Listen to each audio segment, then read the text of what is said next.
A continuación, ligamentos vertebrales.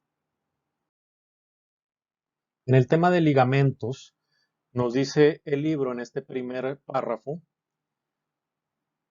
las articulaciones intervertebrales se ven reforzadas y mantenidas por numerosos ligamentos, los cuales pasan entre los cuerpos vertebrales e interconectan componentes de los arcos vertebrales.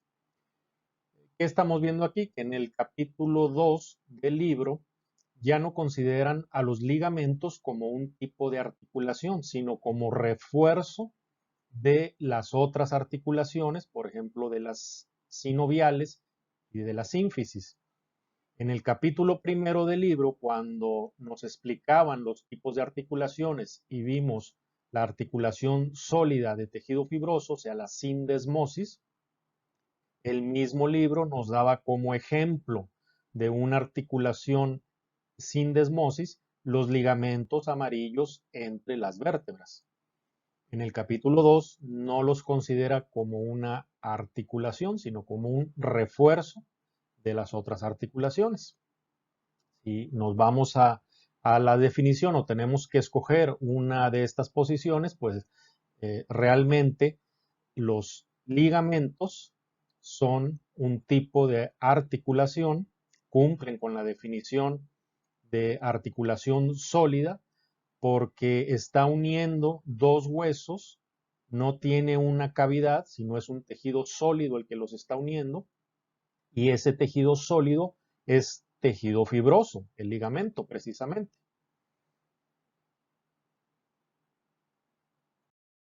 ¿Qué ligamentos vamos a revisar que existen entre las vértebras? Tenemos el ligamento longitudinal anterior.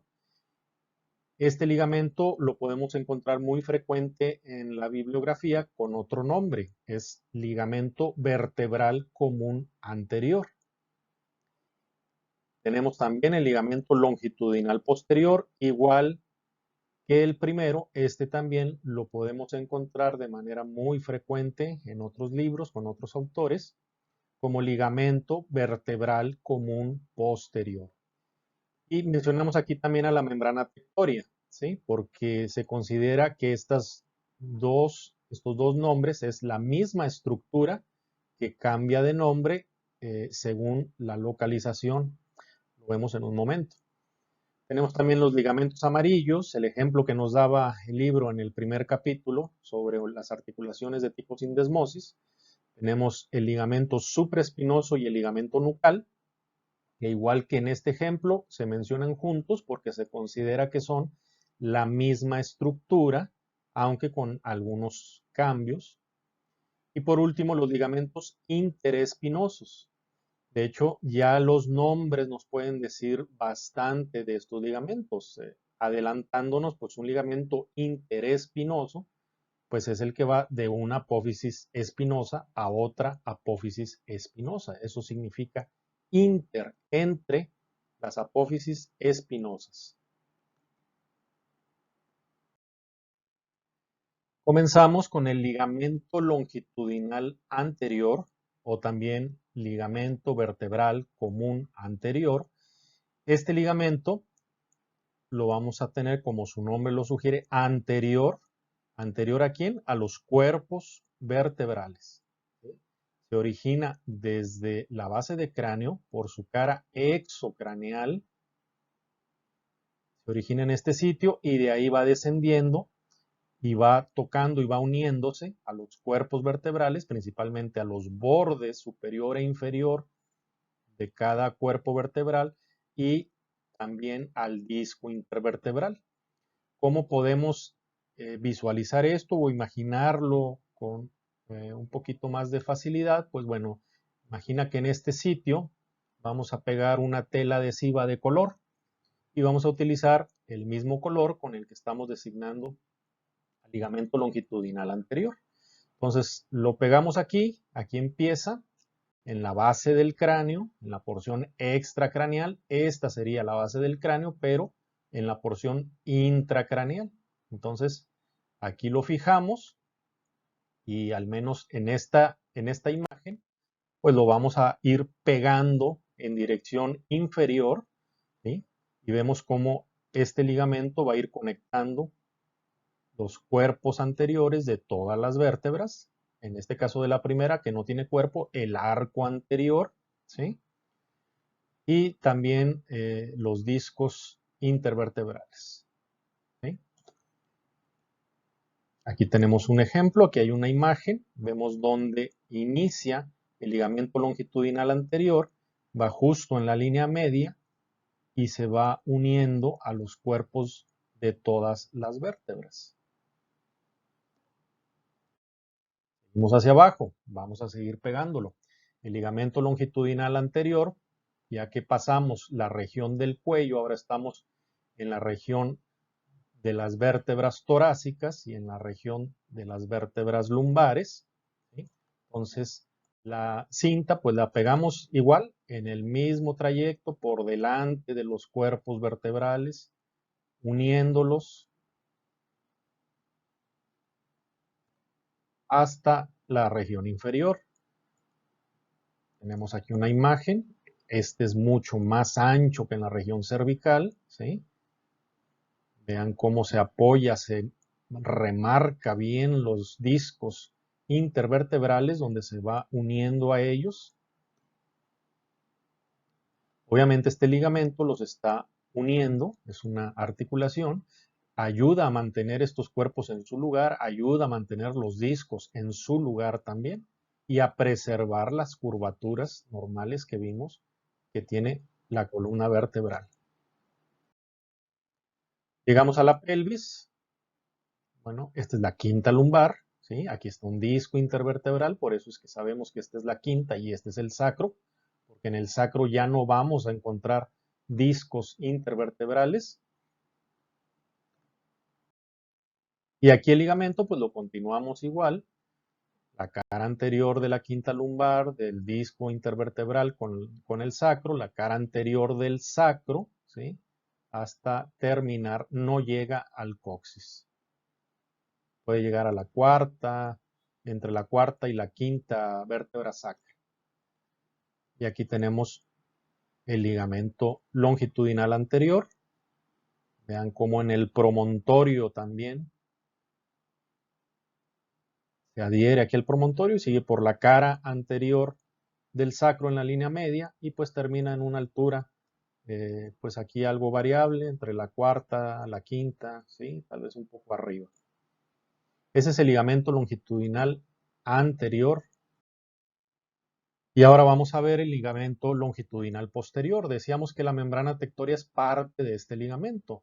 Entonces vamos a manejar estos colores, este código de colores, porque nuestra cinta empieza con una parte de color azul que representa la membrana tectoria.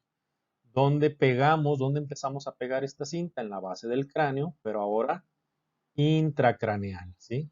Opuesto, exactamente en el mismo sitio, pero es opuesto como espejo con el ligamento longitudinal anterior.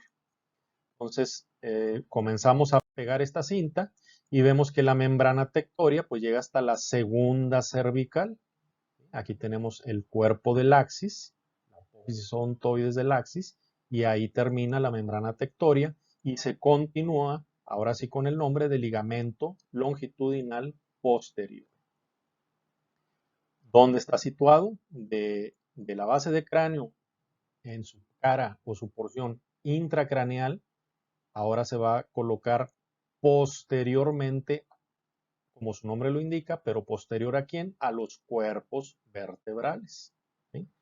Entonces va por detrás de los cuerpos vertebrales y eso significa que en el conducto vertebral, que es este, ¿sí? Ya lo sabemos que si unimos todos los foramen vertebrales, perdón, foramina vertebral y formamos el conducto vertebral, esto va a estar en la pared anterior del conducto vertebral y el ligamento se adhiere a la cara posterior de los cuerpos vertebrales.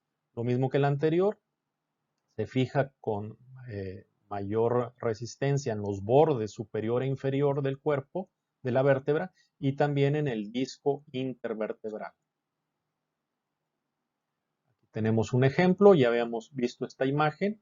Es esto de acá arriba, viene dentro del cráneo, de la base del cráneo, ahí se origina, sale del cráneo a través del agujero occipital y entra entonces en el conducto vertebral, ¿sí?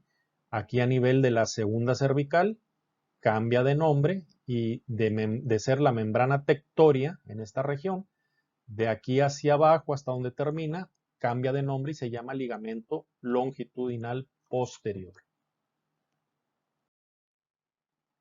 Nuevamente nos vamos ahora a la región torácica y lumbar y hacemos lo mismo con la cinta, la vamos pegando en el mismo lugar, ¿sí? Ahora la vemos que está siguiendo la curvatura pegada a los cuerpos vertebrales, a la cara posterior de los cuerpos vertebrales y a los discos intervertebrales, perdón.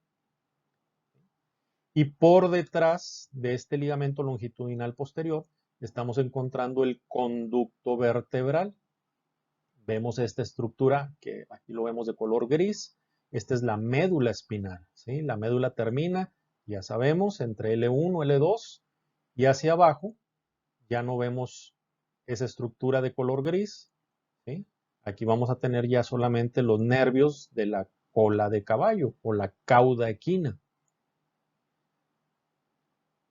Entonces el ligamento longitudinal posterior se encuentra en la pared anterior del conducto vertebral. Aquí está un ejemplo. Si viendo desde atrás a la columna vertebral le quitamos los arcos posteriores, vamos a ver que este espacio forma parte del conducto vertebral, ¿sí? Aquí identificamos el cuerpo de la vértebra y el corte se hizo a nivel de pedículos de las vértebras, ¿sí? De los pies pequeños de la vértebra. Pues al cortar ahí estamos viendo casi solamente la pared anterior del conducto vertebral. ¿Y qué encontramos ahí en la línea media? El ligamento longitudinal posterior. Es más estrecho, es más delgado que el ligamento vertebral común anterior en esta zona. Pero veamos cómo tiene estas extensiones donde se fija con más fuerza en los discos intervertebrales. Siguiendo hacia la región pélvica, igualmente venimos aquí en la cara anterior del conducto vertebral o cara posterior de los cuerpos de las vértebras y pues descendemos prácticamente a la misma altura donde dejamos el ligamento longitudinal anterior, ¿sí? Tampoco el ligamento longitudinal posterior no sale del conducto vertebral, no llega entonces obviamente al coxis.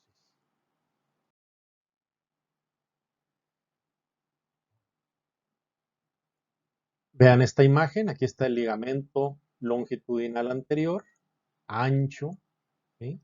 Sobre la cara anterior de los cuerpos vertebrales y aquí vemos el ligamento longitudinal posterior, más estrecho, más delgado, que está sobre la cara posterior del cuerpo vertebral, ¿sí? Y si lo vemos en referencia al conducto vertebral, el ligamento longitudinal posterior está en su pared anterior, ¿sí? La pared anterior del conducto vertebral es la cara posterior del cuerpo vertebral.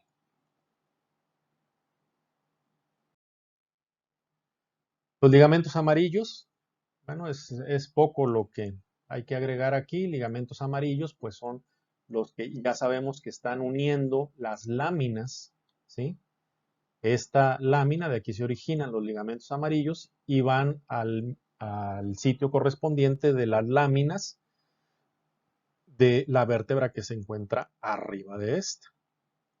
Si vemos esta imagen, pues estos de aquí son los ligamentos amarillos, ¿sí? No lo tenemos pintado de amarillo, pero este se llama ligamento amarillo. Veamos esta secuencia de imágenes. Si lo estamos viendo del lado, ¿sí? En este sitio, bueno, con las vértebras intactas no vemos en estas vértebras el ligamento amarillo. No lo alcanzamos a ver porque nos lo está tapando las apófisis articulares. La articulación cigapofisaria nos está tapando el ligamento amarillo. Si las cortamos, si hacemos ahora un corte en esta zona, si se fijan, estamos respetando lo más que se puede la lámina, ¿sí? Y ahora lo vemos desde la misma dirección, ahora sí. Vean cómo aquí cortamos las apófisis articulares y como estamos respetando la lámina, vemos los ligamentos amarillos. Si hacemos un corte un poquito más avanzado, justo en la línea media de la vértebra, y lo vemos en la misma dirección, pues estamos viendo ahora en un corte medio sagital, ¿sí? Estamos viendo ahora esto, que es la apófisis espinosa, ahora sí cortada la apófisis espinosa en el plano sagital, y ahora estamos viendo el ligamento amarillo, pero el del lado contrario, ¿sí? Aquí veíamos el, el primer ligamento amarillo, por así decirlo, el del lado izquierdo en este caso, pero aquí como ya lo quitamos, ahora estamos viendo el del lado derecho. Y lo mismo lo vemos como está uniendo una lámina, ¿sí? De otra lámina.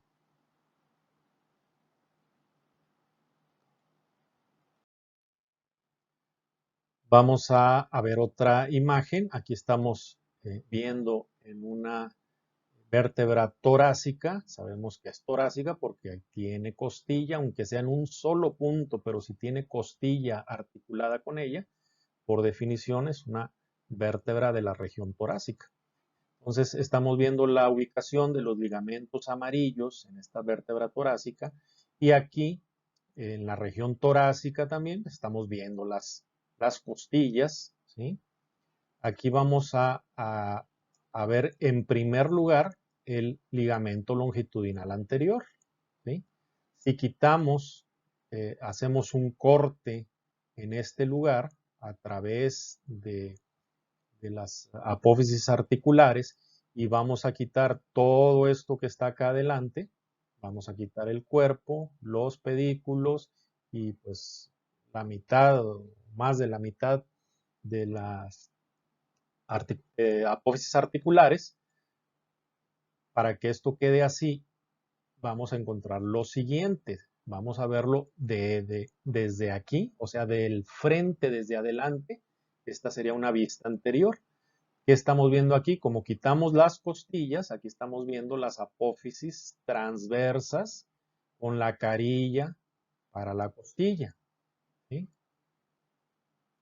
Y en la línea media, estamos viendo línea media con línea media, la unión de una lámina con la otra en la línea media, que de esta unión se va a proyectar en dirección posterior la apófisis espinosa. Entonces estamos viendo casi en este corte puras láminas, ¿sí? Puras láminas, y entonces vemos el ligamento amarillo, cómo va entre una lámina y otra, y de esa manera está cerrando aquí el conducto vertebral. En ocasiones hay una ligera separación entre el ligamento amarillo de un lado, ¿sí? Con el del otro, o sea, el del izquierdo con el derecho. Y esa pequeña separación, pues, es para el paso de vasos sanguíneos y nervios.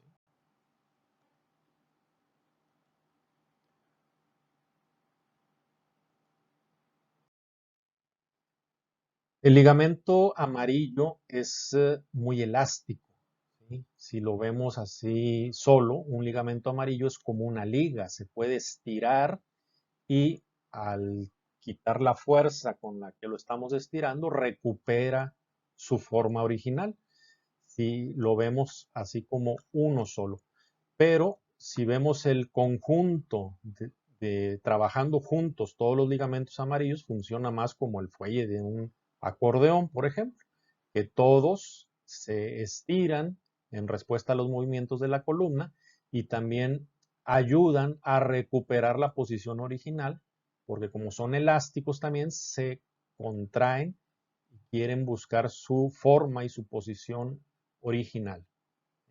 Entonces, estos ligamentos amarillos tienen la característica de que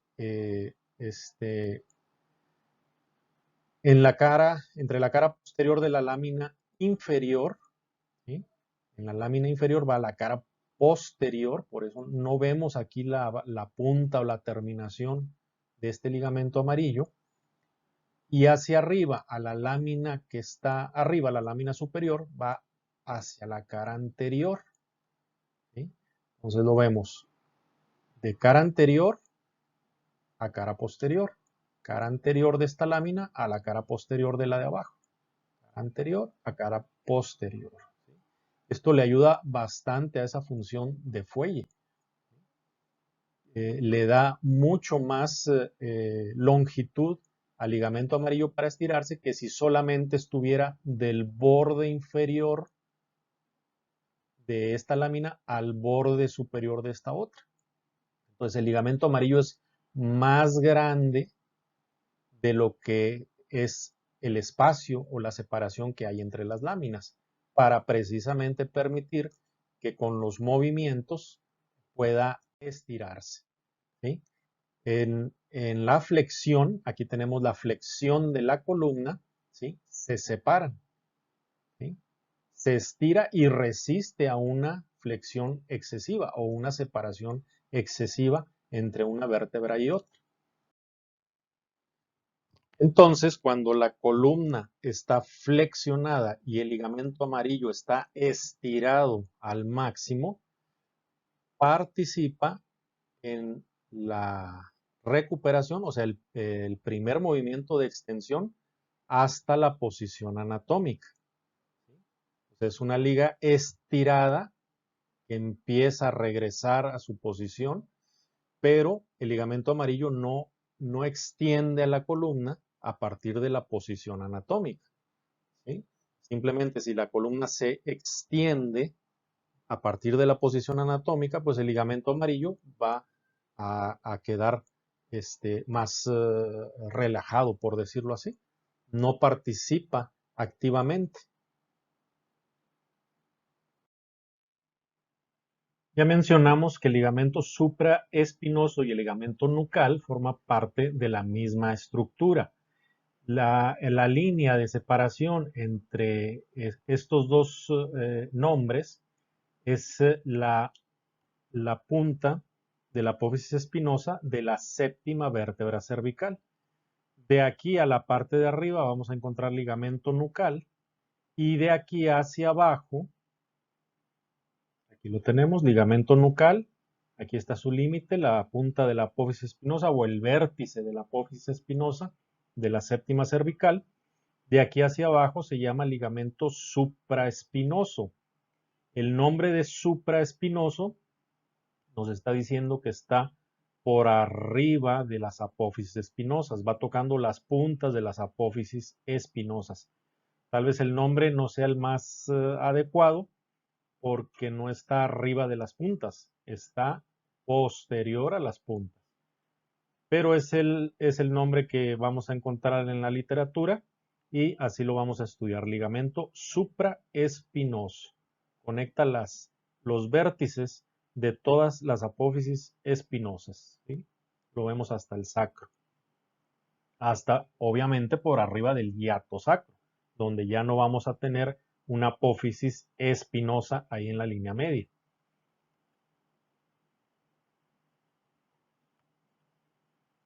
El ligamento nucal, aquí lo vamos a delimitar, no es la forma completa porque tendríamos que marcar también esto, ¿sí? Donde entra también aquí entre las apófisis espinosas, pero en general la figura que se considera que tiene el ligamento nucal es algo que nos recuerda a un triángulo, ¿sí?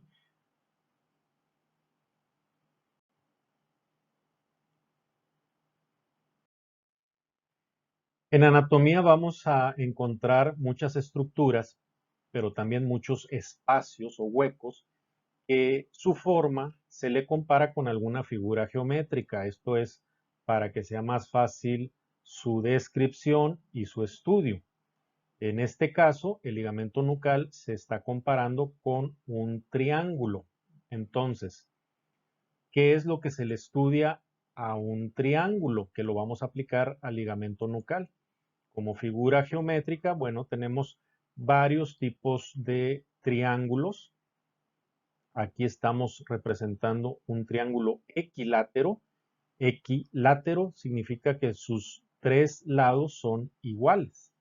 No es el caso del ligamento nucal o el triángulo que representa el ligamento nucal, pero esto nos sirve en general para describirlo. No es necesario que hagamos el triángulo o la forma exacta porque ni siquiera tiene una forma exacta de triángulo. Entonces es un triángulo equilátero cuando sus tres lados son iguales. Es un triángulo escaleno cuando ninguno de sus lados es igual a otro, los tres lados son diferentes. Y es un triángulo isósceles cuando tiene dos de sus lados que son iguales, o sea, de la misma longitud. También hay una clasificación en cuanto a los ángulos, pero realmente aquí lo que nos va a ser más práctico es según sus lados. ¿Sí? En este caso, al triángulo, pues se le estudian tres lados. ¿Sí? En este caso es un triángulo que sus lados son iguales, entonces los tres lados son iguales, la misma distancia uno de otro. También, como el nombre lo dice, triángulo, tiene tres ángulos. Estos ángulos pueden ser ángulos agudos, como en este caso. Pueden ser ángulos rectos, algo parecido a esto, casi es un ángulo recto de 90 grados. Pueden ser ángulos obtusos, más abiertos de 90 grados. También un triángulo va a tener una cara, toda esta superficie. En este caso, debemos considerar que también está esta cara que estamos viendo, pero por atrás está la otra cara. Si lo vemos en esta imagen, pues habría una cara izquierda, que es esta que estamos viendo, y la cara derecha no la vemos, pero está hacia el otro lado. Entonces, el triángulo es una figura de dos dimensiones, pero tiene dos caras, ¿sí? Un triángulo que podemos recortarlo en una hoja de papel y lo podemos levantar, entonces ahí vamos a ver que tiene dos caras. Esta figura que es en dos dimensiones, también podemos encontrar triángulos en figuras de tres dimensiones. Por ejemplo, podemos encontrar estructuras o figuras aquí en anatomía que nos van a decir tiene forma de prisma triangular. ¿Sí? Un prisma triangular es una figura en tercera dimensión que tiene un lado en forma de triángulo, en este caso que es prisma triangular, su base en forma de triángulo, su otra cara opuesta también es un triángulo y luego tiene caras laterales que están uniendo cada uno de los lados. Entonces un prisma triangular tiene una cara inferior en forma de triángulo, una cara superior en forma de triángulo y tiene tres caras laterales porque es un triángulo. Si en vez de un triángulo aquí tuviéramos un pentágono de 5 lados, sería un prisma pentagonal. Tendríamos un pentágono en la base, un pentágono acá arriba y tendríamos 5 caras laterales. Las caras laterales pues también serían de esta forma, de 4 lados, ¿sí? Cuadrilongos. En este caso estamos hablando de triángulos, este es un prisma triangular. Hay otras figuras en tercera dimensión donde puede estar el triángulo que no es un prisma, es una pirámide. La pirámide triangular es aquella figura que en su base tiene el triángulo, de cada uno de sus lados sale una cara lateral, salen tres como acá, pero en lugar de terminar en otra figura en forma de triángulo, termina en una punta o en un vértice.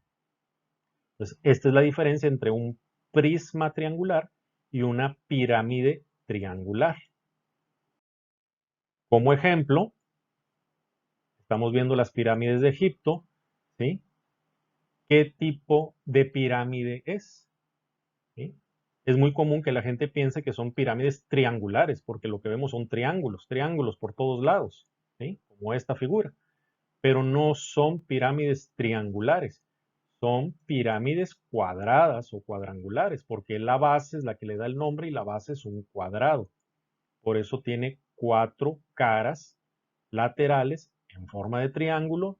Tiene que ser en forma de triángulo porque van a terminar en una punta. No pudieran ser cuadrilongos. Entonces, el nombre de la pirámide no lo da las caras laterales, porque todas son triángulos. El nombre de la pirámide lo da la base. Igual en los prismas, el nombre del prisma no lo dan las caras laterales, todas van a ser cuadrilongos. El nombre del prisma lo va a dar la figura que tiene en la base. Entonces, revisando nuestro triángulo que representa al ligamento nucal, vamos a encontrar que tiene una base superior y un vértice inferior.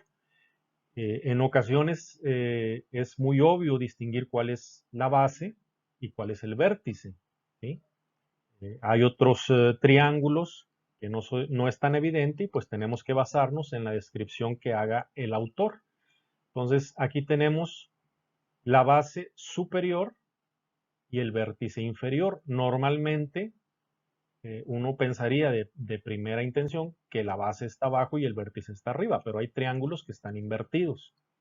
Entonces tenemos base superior, vértice inferior. Tenemos un borde anterior, que aquí podemos llamarle borde profundo. Tenemos un borde posterior, que también aquí le podemos llamar con el otro nombre de borde superficial. ¿Recuerdan los términos de localización? Profundo está más alejado de la superficie corporal.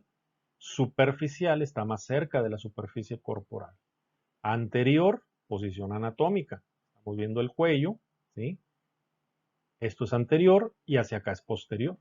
Entonces, borde anterior o profundo, borde posterior o superficial, base superior, vértice inferior. Y tenemos cara lateral. Sería la cara lateral que aquí estamos viendo, que sería la del lado izquierdo. Recuerden que en posición anatómica es el lado del cuerpo que estamos viendo y este sería su lado izquierdo. Y la cara lateral derecha no la vemos, está del otro lado. Ahora los vértices, aquí los señalamos, vamos a seguirlos. Tenemos la protuberancia occipital externa, ¿sí? Esto se encuentra aquí en este punto. Ya el nombre protuberancia occipital externa ya nos está avisando que entonces existe una protuberancia occipital interna. En este caso va a estar a la misma altura, pero por dentro del cráneo. Tenemos el agujero occipital o agujero magno, que forma el otro ángulo. Y por último, el tercero de estos ángulos es el vértice de la apófisis espinosa de la séptima vértebra cervical. Entonces ahí tenemos delimitado, los vértices van a delimitar el triángulo. Vemos aquí cómo nos están señalando que el borde anterior o profundo pues va tocando o va contactando también a estas vértebras. La base, ¿sí? Mencionamos aquí que tiene su base superficial o sería un lado superior. Mencionamos que hay un lado anterior y uno posterior. Este sería un lado superior, ¿sí?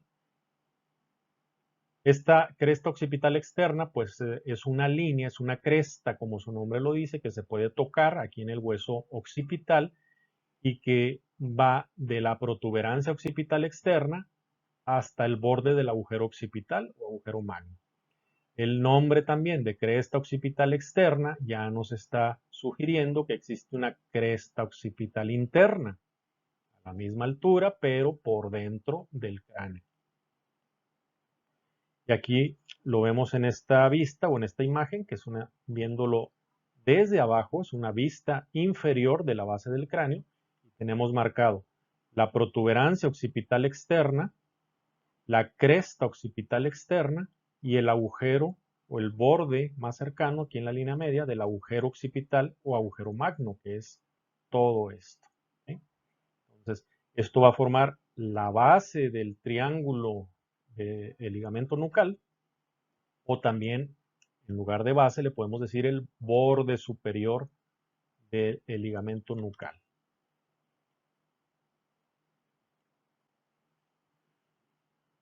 Dice el libro, la cara profunda del triángulo está unida al tubérculo posterior de la vértebra C1, aquí, y a las apófisis espinosas de las otras vértebras. Bueno, ¿cuál es el problema aquí? Que no tiene cara profunda. ¿Sí? No tiene una cara profunda. Tiene un borde profundo y es muy diferente hablar de un borde a una cara.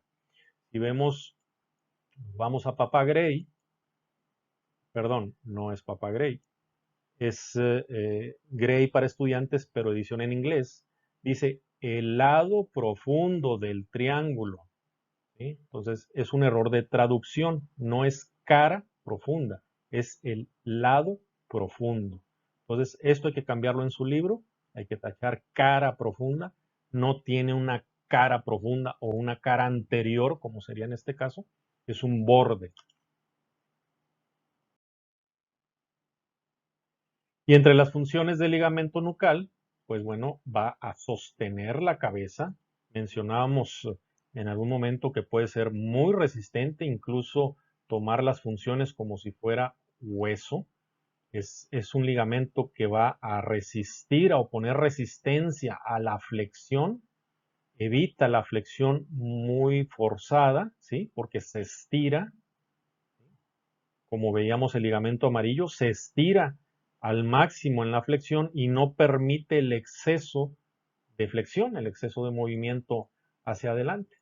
Y a su vez facilita que ya que está aquí bien estirada, como si fuera una liga, facilita que la columna cervical, la cabeza, regrese a la posición anatómica.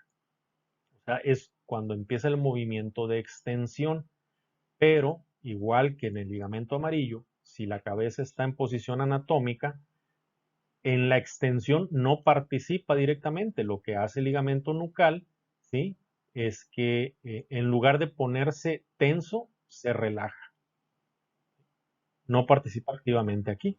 Ayuda a recuperar la posición anatómica con los músculos que hacen la extensión hasta que llega a la posición anatómica.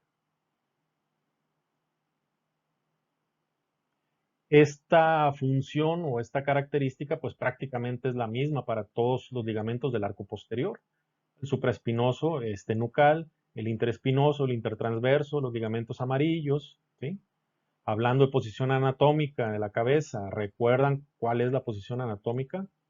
¿Sí? Viendo al frente, el cráneo está en el plano de Frankfurt.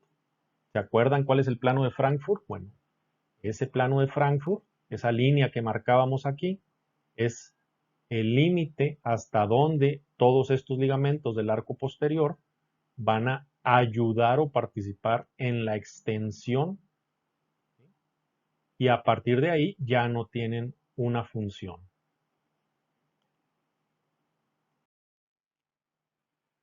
Los ligamentos interespinosos son, como su nombre lo indica, los que se encuentran entre las apófisis espinosas. ¿Sí? Aquí lo tenemos marcado con este color. ¿Sí? Estás en el borde superior de esta apófisis espinosa, a todo lo largo de la apófisis espinosa hasta el vértice, y de aquí va a ir a insertarse con el borde inferior de la apófisis espinosa de la vértebra que está arriba. En una vista medio sagital, sabemos que es medio sagital porque está cortando a la apófisis espinosa justo en la línea media, vemos el ligamento interespinoso, ¿sí? Que va del borde superior de esta apófisis espinosa al borde inferior de la apófisis espinosa que está arriba. Ligamento interespinoso. Ahora, su libro no menciona lo siguiente, pero en la región cervical no hay ligamentos interespinosos. Sabemos que las vértebras cervicales tienen apófisis espinosas, pero no hay este ligamento. ¿Por qué? Bueno, porque, como lo dice ahora sí Papá Gray, no hay porque está representado por el ligamento nucal. Entonces, cuando el libro nos dice que el borde anterior se va fijando a las puntas, lo que pasa por alto es decir que las fibras también se meten entre las apófisis espinosas y viene a suplir lo que sería un ligamento interespinoso. Se fijan, es el mismo ligamento nucal el que se está metiendo entre las apófisis espinosas, por eso no es necesario que tenga un ligamento espinoso aparte o separado. La función la está haciendo el ligamento nucal. Y ahora vamos a los ligamentos intertransversos, que el libro no lo menciona, ¿sí? Gray para estudiantes se le olvida totalmente que existen los ligamentos intertransversos en la versión en español y en la versión en inglés, pero Papá Gray sí nos lo dijo, ya habíamos visto esto, ¿sí? Menciona que hay articulaciones, hay uniones fibrosas entre las láminas, entre las apófisis transversas, o sea, entre una transversa y otra, ligamento intertransverso, y entre las apófisis espinosas. Entonces el libro no describe los ligamentos intertransversos, pero pues esto es para saber que sí existen, ¿no? Y en esta imagen es de otro libro, es de otro autor. Estamos viendo los ligamentos que unen a las vértebras y tenemos aquí en gris este único cordón, representa el ligamento supraespinoso. Va tocando los vértices de cada apófisis espinosa. Luego tenemos en color verde el ligamento interespinoso, va uniendo las apófisis espinosas de cada una de las vértebras. En amarillo, el ligamento amarillo va uniendo las láminas de cada una de las vértebras. Y aquí de este lado, el ligamento intertransverso va uniendo las apófisis transversas de cada una de las vértebras. Por último tenemos el ligamento longitudinal anterior, aquí en la cara anterior del cuerpo vertebral, y el ligamento longitudinal posterior en la cara posterior del cuerpo vertebral y formando parte de la pared anterior del conducto vertebral. Si lo vemos nuevamente en forma de esquema y con código de colores, tenemos el ligamento longitudinal anterior en su posición ya mencionada, el ligamento longitudinal posterior aquí igual en su posición y de inmediato notamos la diferencia de tamaño de uno y otro que ya la señalamos en los dibujos y recordando que el ligamento longitudinal posterior a partir de este punto hacia arriba, o sea, de la cervical 2 hacia arriba, cambia de nombre y se llama membrana tectoria. Tenemos los ligamentos amarillos en las láminas, los ligamentos intertransversos en las apófisis transversas, el ligamento interespinoso en la apófisis espinosa, el ligamento supraespinoso en las vértices o puntas de las apófisis espinosas y recordando que este ligamento supraespinoso a partir de la séptima cervical, del vértice de la séptima, cambia de nombre y se convierte en ligamento nucal.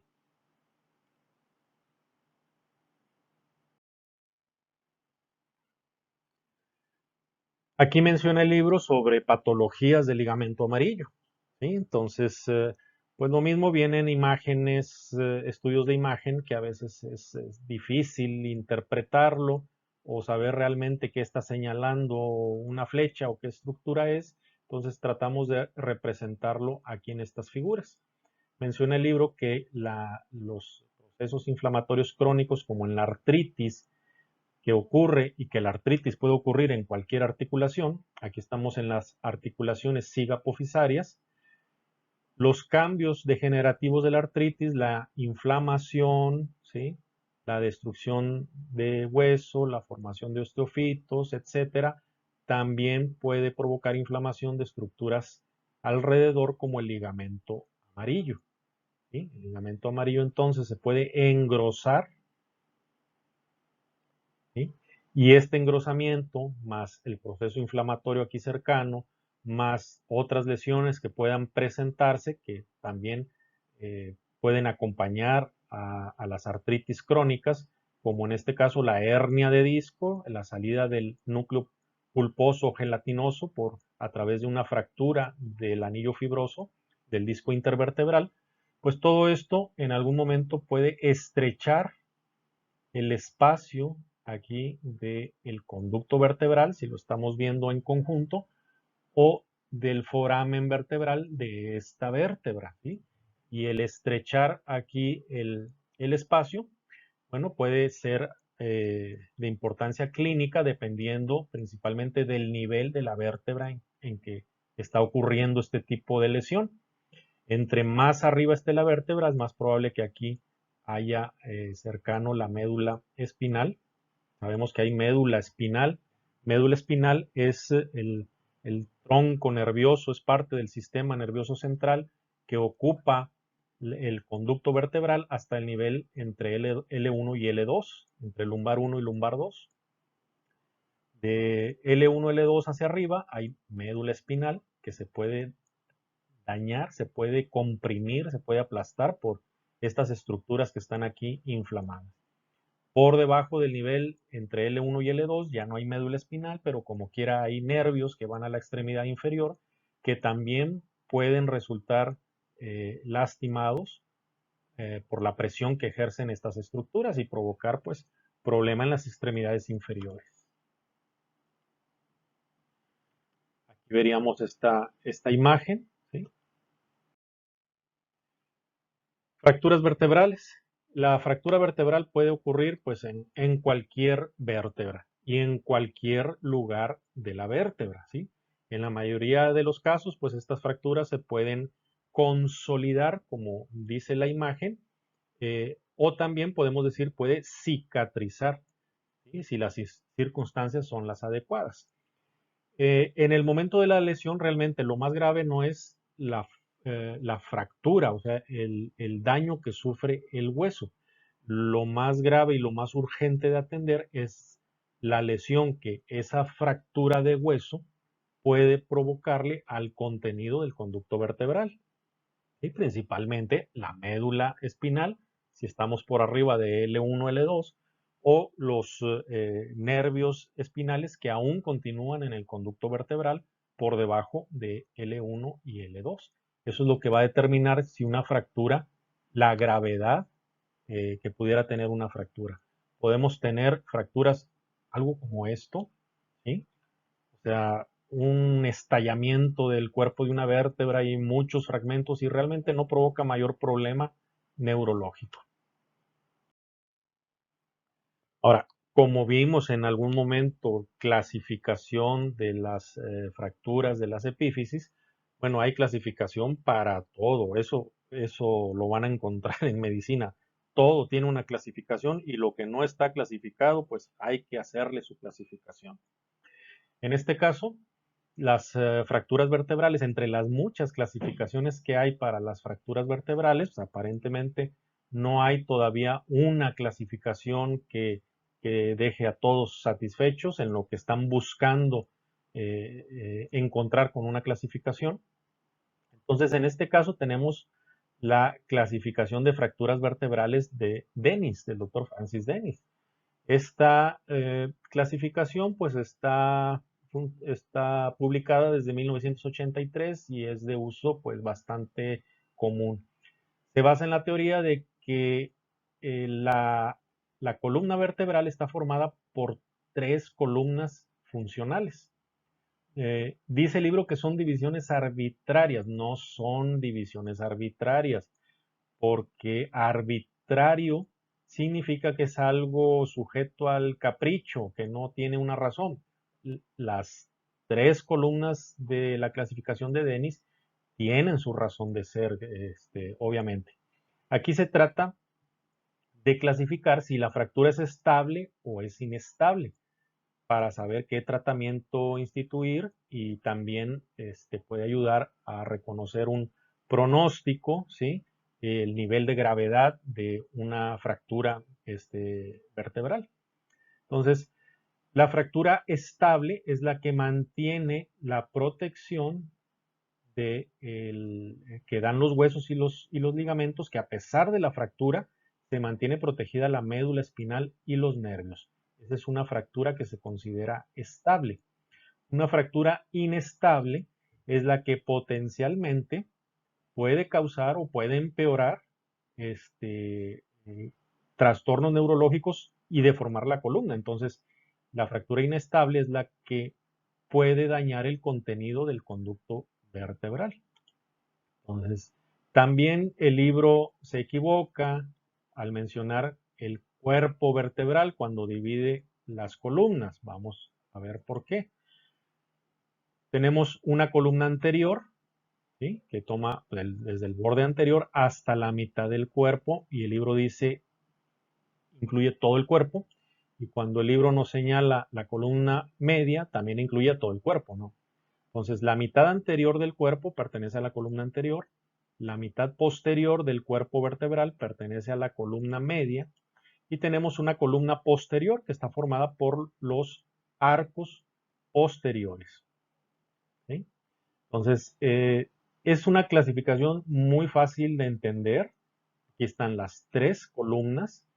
Las fracturas que involucran a la columna anterior, pues obviamente tienden a ser fracturas estables que no ponen en peligro el contenido del conducto vertebral. En cambio, las fracturas de la columna media o de la columna posterior, o peor, si involucra a las dos columnas, que sería el caso de los más graves, pone en riesgo, si no es que ya ha dañado el contenido del conducto vertebral, ¿sí? Entonces, esta clasificación no hace referencia a lesión neurológica, hace referencia a la estabilidad de la columna. Y si la estabilidad significa que si una fractura hace que este fragmento se mueva fuera de su lugar, esa inestabilidad es lo que trae el riesgo de lesión neurológica. Pero en sí, esta clasificación es para fractura, no para daño neurológico.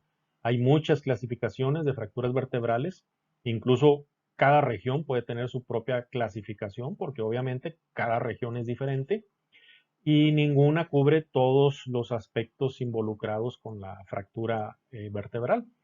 Si lo que buscamos es la indicación quirúrgica, o sea, que una clasificación nos diga ocupa tal o cual tipo de cirugía, o que una clasificación nos dé el pronóstico funcional, o sea, a futuro qué daño va a quedar en el paciente, o que nos diga en el momento la gravedad de la lesión neurológica. Entonces, por lo tanto, hay varios tipos de clasificaciones, ¿sí? La clasificación de Dennis solamente es para esto, si la fractura es estable o no es estable. Obviamente, en base a esto se van a tomar decisiones importantes, inmediatas, para asegurar la estabilidad de la columna, ¿sí?, en caso de que sea una fractura no estable. Hablando de fracturas vertebrales, bueno, hice una mnemotecnia que usan los estudiantes de habla inglesa. Dicen C3, 4, 5 stay animal alive. C3, C4, C5 mantiene vivo al animal. ¿A qué se refieren? A que C3, C4 y C5 con número arábigo son los niveles medulares de donde se origina un nervio que vamos a ver después, que se llama nervio frénico. Este nervio frénico entonces sale a nivel de C3, C4, se origina, perdón, de C3, C4, C5, y es el que va a inervar al músculo diafragma. El diafragma es un músculo muy amplio, muy ancho, que se encuentra por debajo de los pulmones, por arriba del abdomen, y es el músculo de la respiración. Es el que hace que entre aire a los pulmones, ¿sí?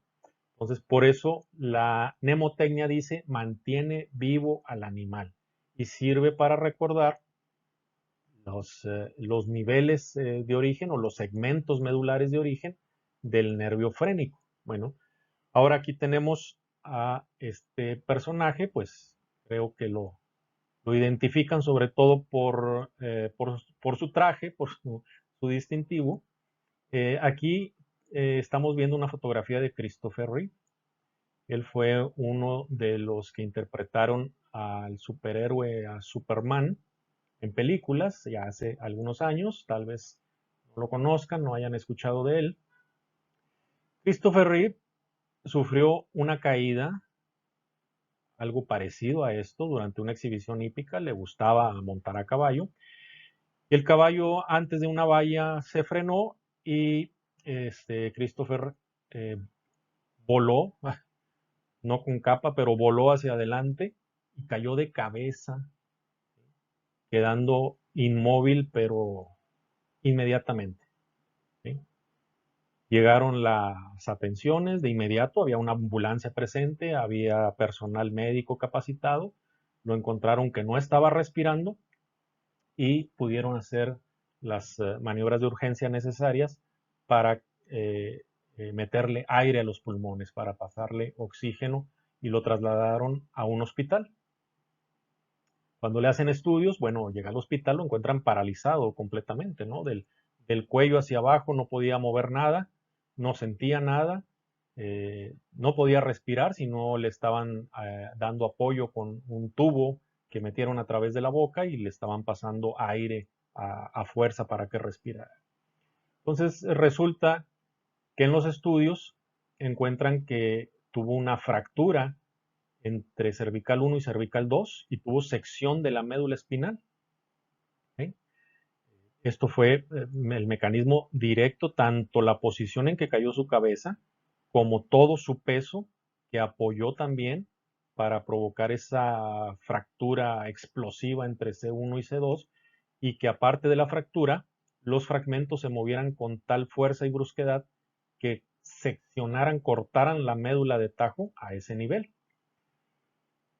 Estamos diciendo que la fractura fue en C1 y C2, y estamos también diciendo que el nervio frénico se origina por abajo, C3, C4 y C5. Entonces quedó sin funcionar el nervio frénico, obviamente todos los demás nervios, o sea, parálisis total, pero con el nervio frénico seccionado deja de respirar. ¿Sí? Y si no recibe atención inmediata, ahí hubiera muerto por asfixia, no por la fractura en sí, sino porque deja de respirar. Christopher Reeve, bueno, sobrevivió a su lesión durante 9 años. Fue un gran activista, que incluso hizo su fundación para el estudio y el tratamiento de las parálisis nerviosas, ¿sí?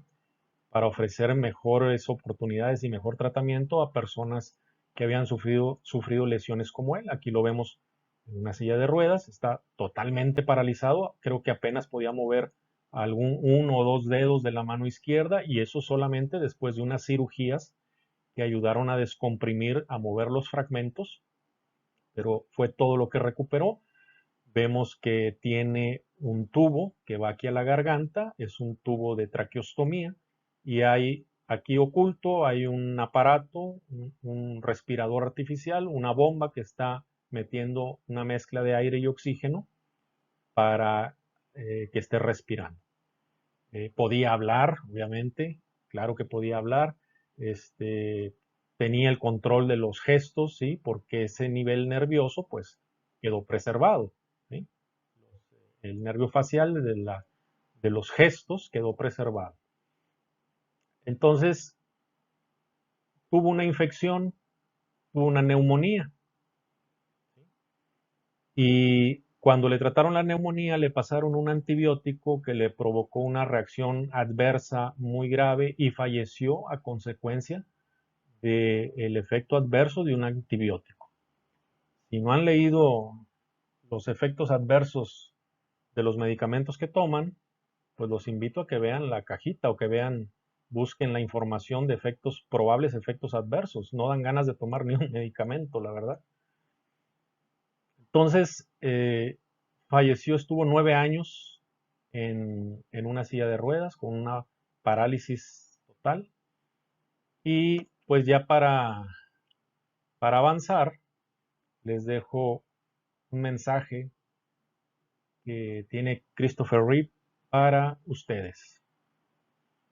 Muchos de nuestros sueños al principio parecen imposibles, después parecen improbables y luego, cuando invocamos a la voluntad, de pronto se vuelven inevitables. ¿Sí? ¿Qué falta para que tus sueños se vuelvan realidad? Fuerza de voluntad solamente.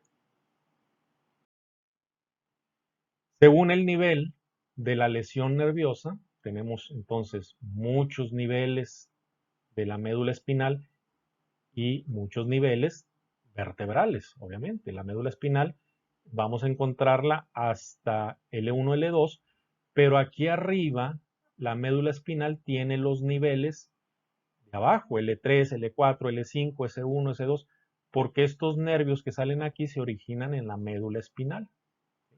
Entonces, según el nivel, si imaginamos una sección medular, o sea, un corte completo por fractura, por un arma blanca, por un proyectil de arma de fuego, etcétera, que seccionan a la médula, según el nivel donde es la sección o la lesión, vamos a encontrar característicamente la lesión que provoca o la afectación que provoca. Vemos, por ejemplo, aquí, si el nivel de lesión fue en la cervical 4, eh, estamos viendo número arábigo, ¿sí? No quiere decir que haya sido precisamente en la vértebra 4, porque, por ejemplo, vamos a ver aquí L4, ¿sí? Y L4 está aquí abajo, pero el nivel medular de L4 lo vamos a encontrar arriba. Entonces, lesión a nivel de C4 es esto, de esta parte del cuello hacia abajo, todo eso está comprometido.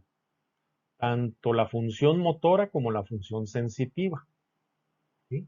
Conforme va bajando el nivel de la lesión, también va, esa línea va bajando también, va siendo tal vez un poco menos agresivo el daño que deja, pero realmente siempre está involucrada las extremidades inferiores, a menos que sea una lesión muy, muy distal, ¿sí? Ya en los últimos nervios, pero aún así involucra músculos necesarios para la deambulación y esto pues va a producir importantes secuelas o mucha dificultad para caminar, para la deambulación normal. ¿Sí? En algunos tipos de sección medular está preservado el movimiento de los brazos. ¿Sí? Aquellas personas que están en una silla de ruedas no pueden mover las piernas, no tienen sensibilidad, pero sus brazos pues dentro de lo que cabe se encuentran normales. ¿Sí?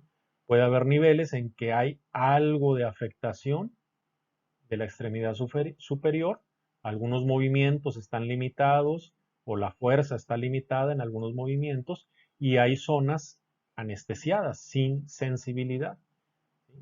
Todo esto va a depender, como les digo, del nivel en que está haciendo la lesión. Por regla general, entre más alto el nivel de la lesión, más grave va a ser el daño que va a provocar. Ahora vamos a mencionar una estructura que se llama pars interarticularis.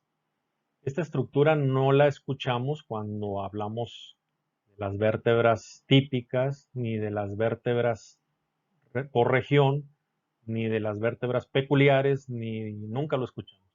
Pars interarticularis se refiere a un término más bien clínico, porque no es una zona anatómica bien definida, sino que representa una zona que es susceptible de recibir un traumatismo y de dañarse. Esta pars interarticularis, el nombre nos está sugiriendo que está entre las articulaciones. ¿Sí? ¿Entre cuáles? Bueno, de la vértebra, en este caso estamos tomando vértebras lumbares, ¿sí? que es donde más vamos a ver en los siguientes ejemplos, y la pars interarticulares, que incluso aquí está señalado, ¿sí? Es este espacio o esta zona que se encuentra entre la apófisis articular superior y la apófisis articular inferior. No necesariamente entre las carillas, sino en toda la estructura del hueso de la apófisis articular, ¿sí? Vemos aquí en este ejemplo la apófisis articular superior y hacia acá la apófisis articular inferior. Entonces vamos señalando las pars interarticulares como ese espacio que hay entre la articular superior y la articular inferior, ¿sí? Es más el espacio, pero esta es la zona que se conoce como pars interarticularis porque es donde vamos a encontrar en ocasiones fracturas en este sitio. Aquí lo estamos viendo también, más o menos. Tratemos de no ver la lámina, sino solamente es difícil por la vista, en la vista superior, pero esta pars interarticularis está ubicada entre esta apófisis articular y la de abajo, que apenas alcanzamos a distinguirla un poco. En esta otra imagen, pues se alcanza a ver un poquito más claro, ¿sí? Es ese espacio o esa zona que se encuentra entre la apófisis articular superior. Veamos que aquí no estamos viendo la carilla articular porque está viendo hacia adentro, ¿sí? Entonces esta es una vértebra lumbar. Aquí estamos viendo la del otro lado. Pues apófisis articular superior con la apófisis articular inferior. Tampoco estamos viendo la carilla articular porque está hacia adentro, por eso no la vemos desde esta posición. Y bueno, pues son figuras de otros libros. Este es de la serie de Gray, no recuerdo si es de Papá Gray o es del algún otro libro. Hay Gray quirúrgico, hay Atlas de Gray, hay muchos libros, no recuerdo de dónde encontré esta imagen, pero vean también proceso accesorio, ¿sí? ¿Se acuerdan del proceso accesorio de la base de la apófisis transversa? Y proceso mamilar, ¿sí? Como proyección de la apófisis articular superior. Lo que Gray para estudiantes no los menciona. En esta vista ya también estamos viendo de lado, pero articuladas. Esta es la zona entre la apófisis articular superior y la apófisis articular inferior, que se conoce como pars interarticularis.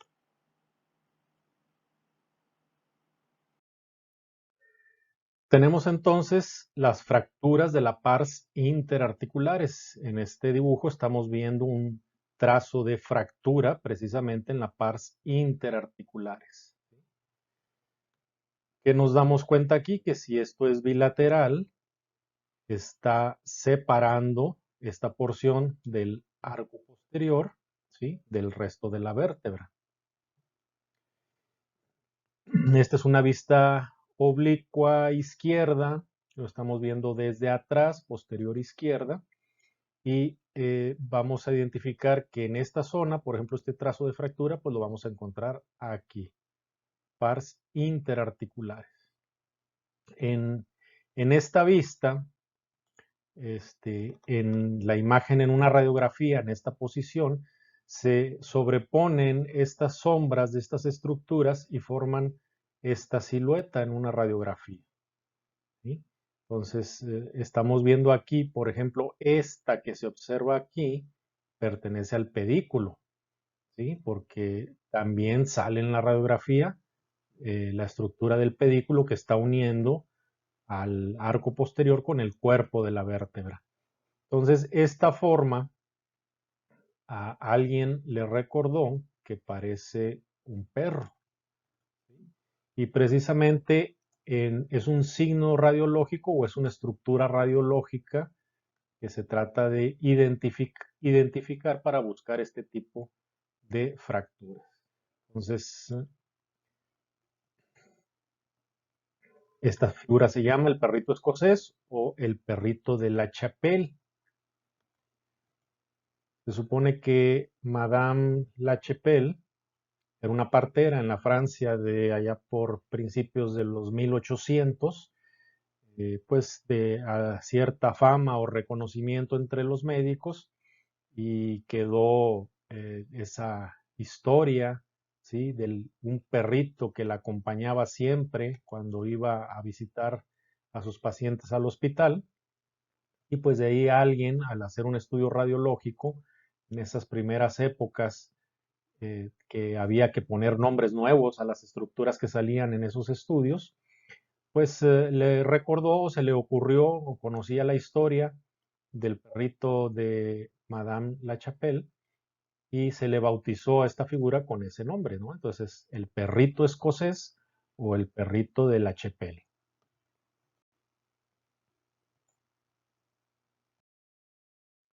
Entonces, esta figura del perrito escocés es un signo radiológico. En este caso tenemos una radiografía simple de la columna lumbar en una proyección oblicua izquierda, lo estamos viendo de la región posterior, y aquí se alcanza a ver, tal vez no es la mejor radiografía, pero se alcanzan a ver esas siluetas y vemos que hay aquí un perrito, el que corresponde a esta vértebra, aquí vemos otro, acá arriba vemos otro. Entonces, esta figura o este signo radiológico se busca para identificar si hay fracturas de la pars interarticulares. Podemos observar que entonces este perrito tiene un collar, o sea, tiene un trazo de fractura, ¿sí? Que lo veríamos en la radiografía como una línea aquí. También podemos encontrar que aparte de tener un trazo de fractura, el fragmento, ¿sí? O la vértebra está desplazado. No nada más se fracturó, sino que se movió de su lugar. Ahí veríamos un perrito que le arrancaron la cabeza. Los términos que vamos a manejar aquí van a ser entonces espondilolisis. Espóndilo significa vértebra y lisis es destrucción. Entonces, una espondilolisis es la fractura de la vértebra y una espondilolistesis, espóndilo es vértebra y listesis es deslizarse, es espondilolistesis, es la fractura que se acompaña también de un desplazamiento de los fragmentos, ¿sí? No solamente de la fractura. Entonces, en esta imagen vamos a sobreponer la imagen del perrito escocés para identificarlo un poquito mejor. Y en este caso, con una espondilolistesis, ¿sí? Entonces, radiológicamente vamos a observar esto, que el perrito le arrancaron la cabeza y la cabeza se desplazó del lugar donde debería de estar. Esto es una espondilolistesis. Vamos a revisar nuevamente las estructuras de la vértebra y cuál corresponde, ¿sí? Con cada una de ellas. Entonces, aquí estamos viendo la boca o el hocico del perro, pues va a corresponder a la apófisis transversa. Todas estas estructuras son de la misma vértebra. La cabeza o la frente del perrito va a ser la apófisis articular superior. La oreja, ¿sí? Va a representar el pedículo. La cola, que aquí pues sería una cola muy esponjada, más bien sería de otra raza, no tanto del perro escocés. Pero aquí la cola va a estar representada por la apófisis articular superior, pero del otro lado, ¿sí? La de este lado es una proyección oblicua, la de este lado la tenemos aquí formando la cabeza y la del otro lado va a formar la cola. Luego tenemos el cuello, que ya lo mencionamos, que el cuello está formado por la pars interarticularis. Tenemos la pata posterior o las patas posteriores, que es la apófisis espinosa, y las patas delanteras, que son las apófisis articulares inferiores. La silueta que vemos en la radiografía se corresponde con esas estructuras de la vértebra. Y aquí podemos ver dónde puede haber otros trazos o otros sitios de fractura que también se identifican en esta vista, ¿sí? Entonces, estaríamos viendo aquí la pars interarticularis del lado que estamos tomando la placa oblicua o del otro lado. La tomamos, si este es el lado izquierdo, lo vemos así. Si este es del lado derecho, pues vamos a ver que este va a ser el cuello del perrito, ¿no? Y cambia todo de su lugar. Podemos tener también fracturas que involucren a la apófisis articular inferior o a la apófisis espinosa y se identifican en estas proyecciones oblicuas. Entonces es la boca, la apófisis transversa, la frente o la cabeza, la apófisis articular superior, la oreja o el ojo, pueden decir algunos, es el pedículo, que no se ve en esta imagen, no está aquí superficialmente, pero en la radiografía sí lo va a detectar que a esta altura está el pedículo, ¿sí? El que une el arco posterior con el cuerpo de la vértebra. Tenemos el cuello, el collar o el cuello, la pars interarticularis, el cuerpo que está representado por la lámina de la vértebra, patas anteriores, la apófisis articular inferior, las patas traseras, la apófisis espinosa y la cola por la apófisis articular superior, pero la del otro lado, la del lado opuesto. Entonces aquí vemos a las apófisis articulares superiores a las dos, pero una va a estar representando a la cabeza del perrito y otra a la cola.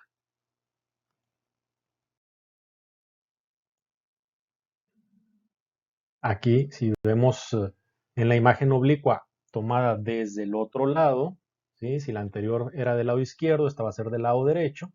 Entonces, lo que en la otra vista era la cabeza del perrito, pues aquí va a ser la cola del perrito. Lo demás, pues igual se identifica. Ahora, fracturas de la pars interarticularis. De manera especial tenemos la fractura de C2, cervical 2, ¿sí? Sabemos que este es cervical 2 porque estamos viendo la apófisis odontoides, lo que le da el nombre de axis, ¿sí? Y estamos viendo las fracturas y fracturas desplazadas, espondilolistesis, de las pars interarticulares. Vemos que esta zona está situada entre la apófisis articular superior y la apófisis articular inferior. Entonces, en esta fractura, esto es una espondilolistesis traumática de la pars interarticulares de C2. A esta se le llama la fractura del ahorcado, ¿sí? Esto del ahorcado es del colgamiento, pero al estilo judicial moderno, ¿sí? Esto empezó esta técnica un poco antes de los años 1900, cuando al condenado se le coloca una soga al cuello con un nudo corredizo bajo el mentón y se le deja caer. Aquí hay una trampa que se va a abrir de forma brusca y se le deja caer entonces desde cierta altura, y lo rápido y lo potente del tirón hacia adelante que hace la soga que está alrededor del cuello y el mentón que está forzado también violentamente hacia arriba y atrás, produce dos cosas. Este movimiento, la caída, el movimiento brusco va a producir el levantamiento del mentón también bruscamente hacia atrás, la fractura de la pars interarticulares, ¿sí? Y como es un nudo corredizo y la tensión que va a provocar también, provocado por el peso, por la fuerza, la velocidad de la caída y el peso, esto va a hacer que la columna se proyecte hacia adelante y como ya está fracturada, esto va a seccionar la médula a un nivel muy alto, a nivel de C2. Entonces, esto es lo que se llama la fractura del ahorcado, ¿sí? Es muy diferente del ahorcado de otro tipo. Si el nudo corredizo lo pones en la región de atrás, no va a producir este mismo mecanismo o este tipo de lesión, ¿sí? El suicida, el que se pone un nudo en el cuello y se cuelga de alguna altura, no va a tener una fractura del ahorcado, ¿sí? Ese va a tener una lesión o un fallecimiento por asfixia, por estrangulamiento, ¿sí? Pero no hay una fractura. Entonces, en este tipo de fracturas, el arco posterior queda separado por esta fractura en estallido, pero el arco posterior se mantiene unido a la cervical 3, mientras que el cuerpo o el arco anterior de la C2, la odontoides está intacta, esa no ha sufrido lesión, y la IC1 se mantienen unidos al cráneo.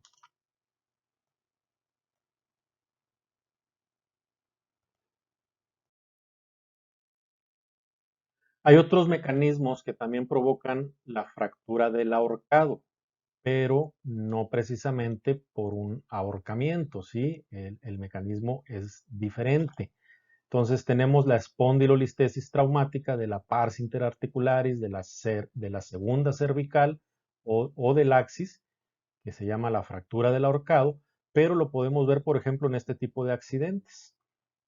El conductor, al ir a cierta velocidad y chocar de frente contra un objeto inmóvil y no traer el cinturón de seguridad, bueno, su cuerpo se proyecta hacia adelante por inercia, choca con el volante y eso va a provocar la hiperextensión, ¿sí? Del cuello a partir del contacto aquí con la mandíbula.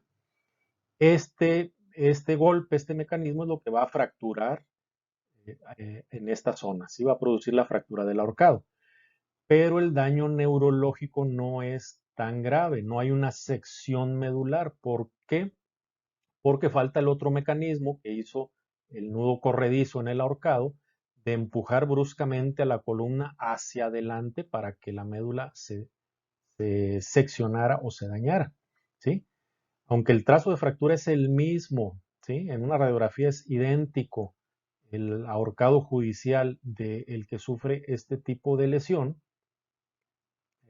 Aquí vamos a encontrar que hay dolor occipital, o sea, dolor en la región posterior de la cabeza. Vamos a encontrar también que menciona dificultad para deglutir o para tragar, porque la inflamación que viene a continuación va a estrechar también la vía digestiva. Entonces, va a batallar para pasar agua o para pasar alimentos, porque esta inflamación está disminuyendo el espacio aquí de la vía digestiva. Aparte de eso, encontramos que el daño neurológico puede ser, si está presente, pasajero, o sea, hay paresias y hay parestesias. Paresias es el daño neurológico donde no hay una parálisis, pero sí se nota que el músculo está disminuida su fuerza. ¿Sí? Esto puede ser algo pasajero y que se vaya recuperando. Parestesias significa que sí hay sensibilidad hacia las regiones inferiores, ¿sí? Pero esa sensibilidad está algo alterada porque la persona puede referir que siente hormigueo, siente zona de calor, siente frío, etcétera. Diferente forma lo puede describir y esas serían las parestesias, que también pueden ser temporales e irse recuperando en cuanto la inflamación y el edema vaya disminuyendo y según la gravedad de la fractura, si esto puede consolidar solamente con un apoyo externo de inmovilización o necesita de algún tipo de intervención quirúrgica para fijarlo.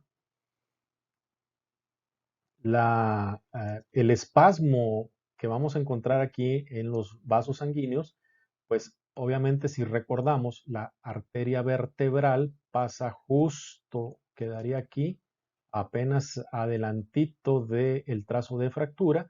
Entonces, como resultado de la lesión, de la inflamación, pues esta arteria vertebral puede sufrir vasoespasmo, o sea, su capa muscular se contrae, se cierra la arteria o disminuye su calibre y eso puede provocar que pase menos sangre por la arteria, ¿sí?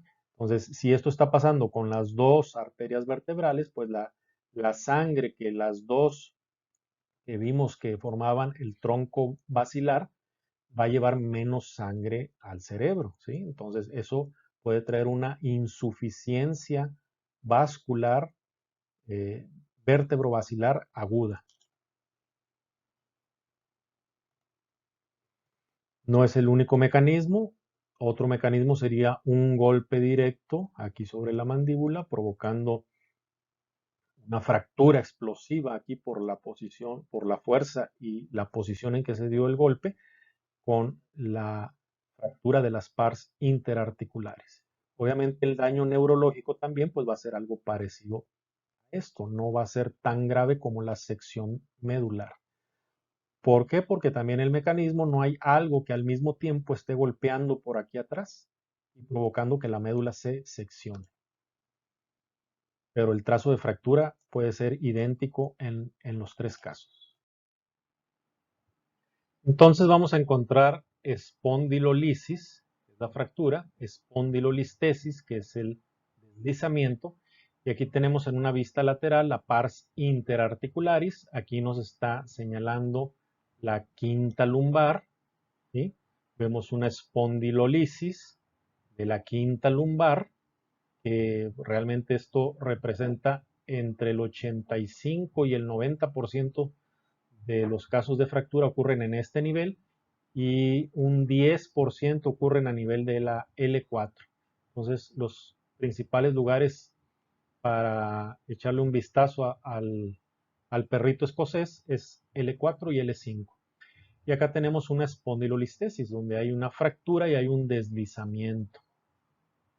Cuando esto está muy desplazado, se puede utilizar el nombre de espondiloptosis o caída de la vértebra, ¿sí? En esta imagen estamos viendo, aquí está el perrito escocés, ¿sí? Nos está señalando la pars interarticularis y aquí vemos una fractura de la pars interarticularis o del cuello del perrito, así como se ve el signo radiológico, la fractura de la pars interarticularis. Y en esta otra imagen, en un corte axial, estamos viendo fracturas bilateral de la pars interarticularis, donde se está separando una parte del arco posterior, las láminas y la apófisis espinosa. ¿Sí? Podemos aprender aquí algunas otras palabras nuevas, como espondilosis, que es la degeneración o el desgaste de las vértebras, y espondilitis, que es la inflamación de las vértebras, de una o de varias vértebras.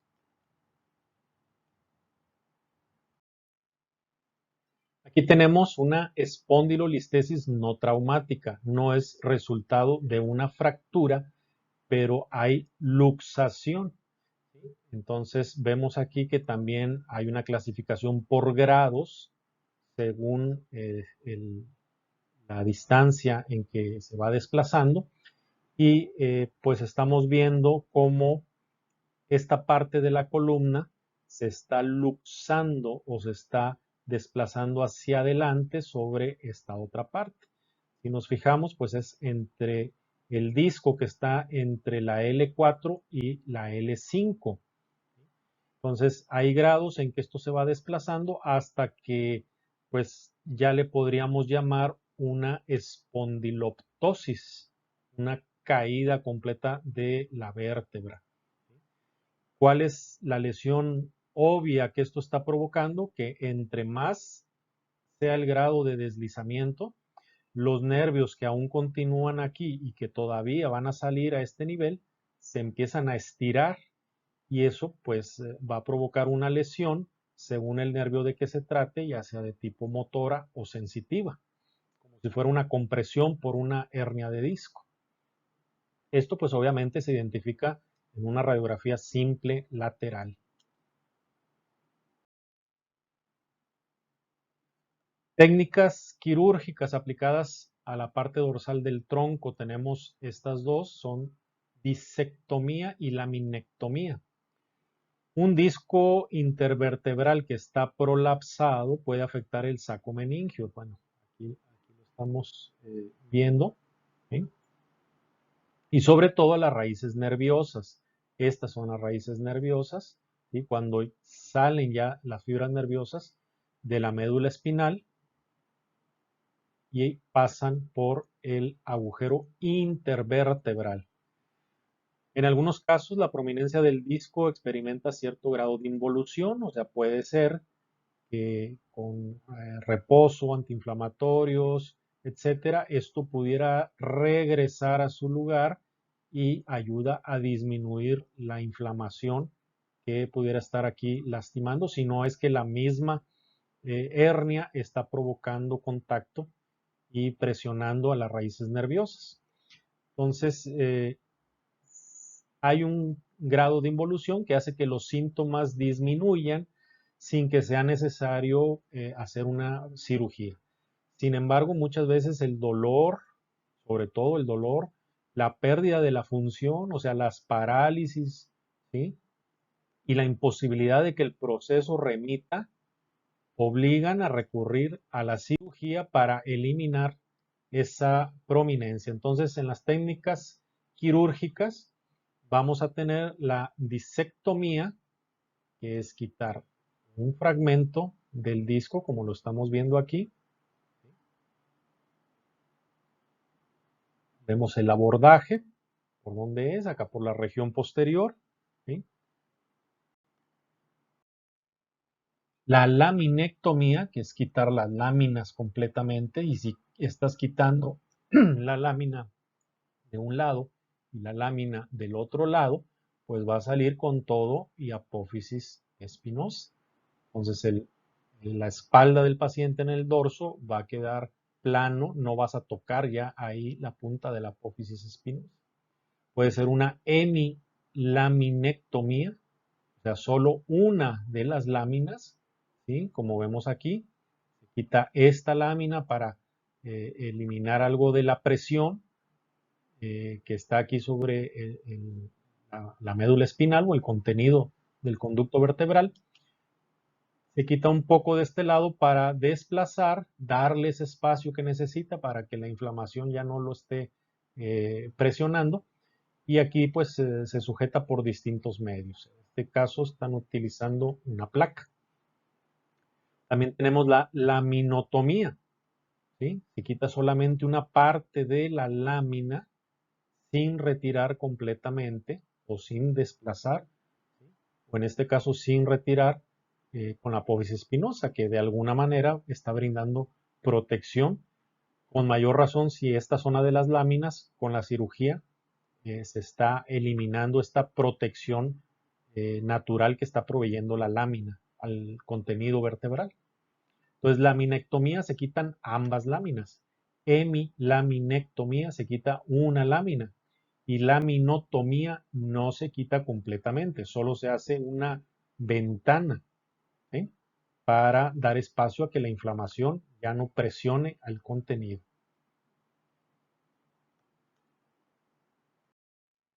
Y otras de las técnicas que encontramos es la de la fusión vertebral, ¿sí? Aquí estamos viendo una escoliosis, ¿sí?